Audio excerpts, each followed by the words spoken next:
Hello and welcome back. This is video number 7, and we're going to dive right in and talk about setting up your autoresponder series. So once you create a list, you need to set up an autoresponder within GetResponse. Now, understanding how an autoresponder works is actually more important than understanding the technical parts. The technical is actually very easy.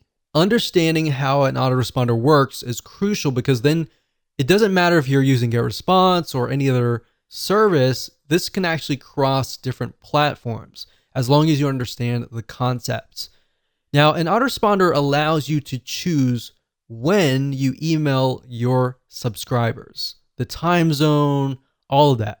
Now, a very common question that we have seen is, when should you email your subscribers? Or even how many times should you email your list?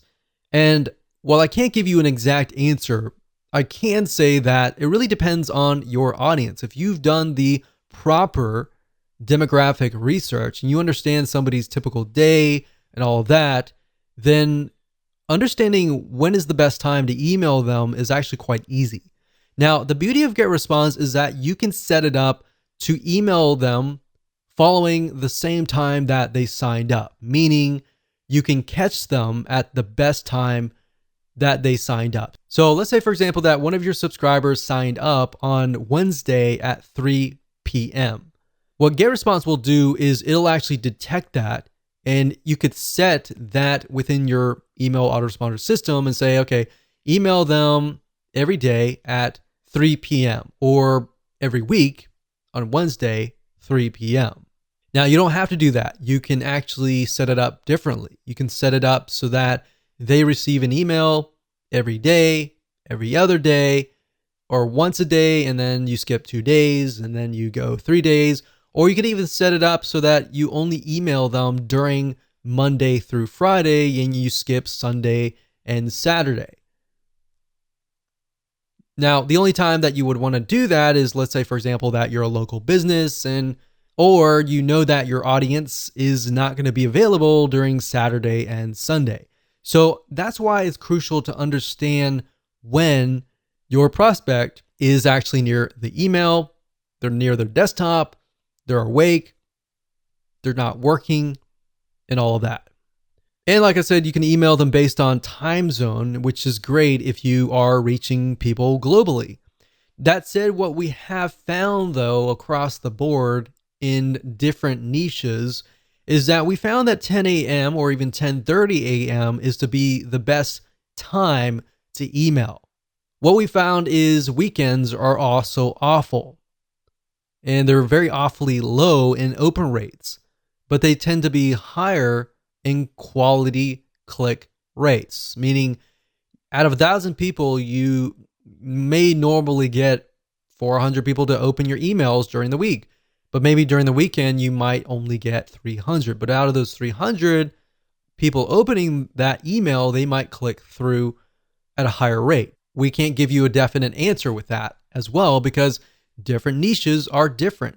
Another thing we found is that Mondays tend to be low, and that typically is because people are coming off the weekend, they're tired, and they a lot of times don't really want to check their email. They have to check their email, but they may not really want to check their email, or they're catching up on things and they're really, really busy. But we found that often Tuesdays or Thursdays tend to have higher open rates. Now, if you want, you can go to Google and type in the best time to email your audience in a specific niche, and you might actually get that data. Because a lot of the email autoresponder services out there will actually collect this data and provide that to you. Like I said, at the end of the day, you don't really know. Unless you really know your audience and you know what their typical day looks like. You know, out of 1,000 people, the majority of people, they wake up, they go to work, they come back. Maybe during lunchtime, they are actually near the computer at 12 p.m. or even 11:30 p.m. You know that. And you know that they come back home. The best time to reach them maybe 7:30 or 8 p.m. during their time. So that's why understanding their typical day and what that looks like is so crucial. So now that I've covered some basics here, let's jump right in, go to GetResponse, and I'm going to show you how to set up an autoresponder series using the GetResponse system. So there are two different ways to create an autoresponder series. You can either go under email marketing and straight to autoresponders, or you can go the roundabout way if you're at the contact list section and go under contact lists, go where we showed you earlier and select show autoresponders. But if you select that, you're essentially going to be sent over here. So it's just easier to go here. But I wanted to show you that just in case you have a better idea on how to navigate GetResponse. So now that we're here, we can click create new, and we're going to create a new autoresponder. So this was the new tests list 1. And we could call this like survival meal. So this is obviously for you and you alone. Now on the list, we have to connect the autoresponder to the list. So we have to select this and then find the list, which is the new list 1.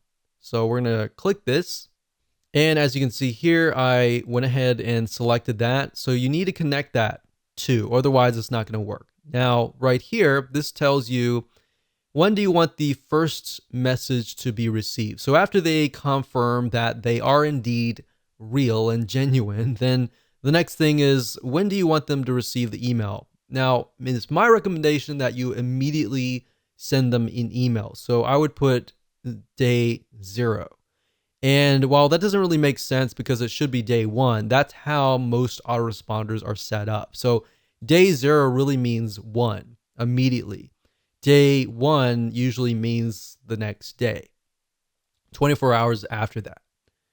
So that's that. You can send the message immediately with delay of. So if you select that, you could say, well, I want them to receive it maybe a couple hours later. So the way and the reason why you would need to do that is, let's say, for example, that you're a consultant and you get people signing up on your forms and you say to them like, okay, if once you sign up, we'll look through your details, and if you're legit, we'll start sending you emails, kind of deal.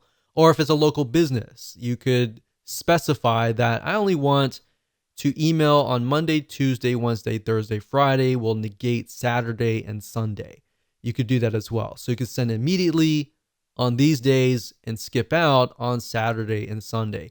Now, if you're selling info products or software or anything that relies on emailing 24/7 and you don't really want to remove a certain day, you want to make sure that all the checkboxes are chosen. So now what we need to do is we can create the first email. So I'm actually going to dive further into this into the next video, but all you have to do is click create new email, and I'll create the first email here, and then we'll show you how to create the other emails in the future videos.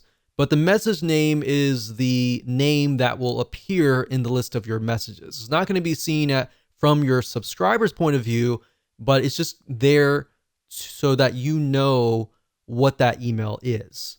So if we say survival kits email 1, and that's just for us, the subject, of course, will be different. That's something that your subscribers will see. So you definitely don't want to put the message name. So we could say something like welcome to survival. And then when you're done, you click on next. Now I don't want to cover too much because we're going to actually show you that in the next video.